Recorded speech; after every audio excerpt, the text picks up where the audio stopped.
मोदी सरकार की दूसरे कार्यकाल का पहला कैबिनेट विस्तार बुधवार को कर दिया गया। इस विस्तार के जरिए पीएम मोदी ने एक तीर से कई निशाने लगाए हैं।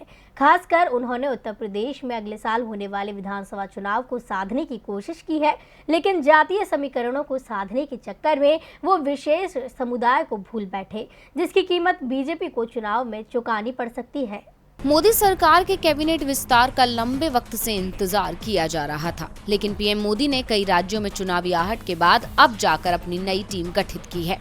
खासकर उत्तर प्रदेश विधानसभा चुनाव को ध्यान में रखते हुए उन्होंने नेताओं को अपनी टीम में शामिल किया है। सबसे ज्यादा यूपी से 7 मंत्री बनाए गए हैं। कैबिनेट विस्तार में यूपी से 3 दलित, 3 ओबीसी और 1 ब्राह्मण को जगह दी है। बीजेपी कोटे से पंकज चौधरी, भानु प्रताप वर्मा, बीएल वर्मा, कौशल किशोर, एसपी सिंह बघेल और अजय मिश्र हैं। इसके अलावा अपना दल से अनुप्रिया पटेल को मौका दिया गया है।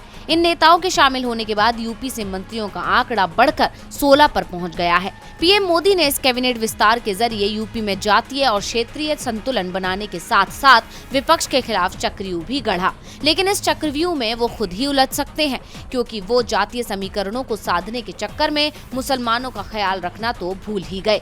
इस सूची में एक भी मुस्लिम नेता का नाम नहीं है जिसे मंत्रिमंडल में शामिल किया गया है। पीएम मोदी की ये अनदेखी उन्हें चुनाव पर भारी पड़ सकती है, क्योंकि सपा और कांग्रेस इसे भुनाने का कोई मौका नहीं छोड़ेगी, जिसका उन्हें चुनाव में फायदा भी मिल सकता है, क्योंकि लगभग 25 करोड़ की आबादी वाले उत्तर प्रदेश में मुस्लिम वोटर करीब 20% के आसपास हैं। उत्तर प्रदेश की 403 विधानसभा सीटों में से करीब 125 ऐसी विधानसभा सीटें हैं जहां अल्पसंख्यक वोट ही नतीजे में अहम भूमिका निभाते हैं। ग्रामीण क्षेत्रों के मुकाबले शहरी क्षेत्रों में मुस्लिम वोटर ज्यादा हैं। शहरों में 32%, जबकि ग्रामीण क्षेत्रों में 16% मुस्लिम मतदाता हैं।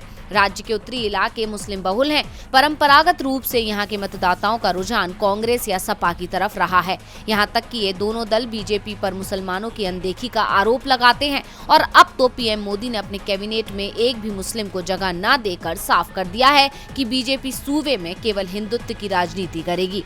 ये विस्तार अब बीजेपी में रार भी छेड़ सकता है। लाइव की रिपोर्ट।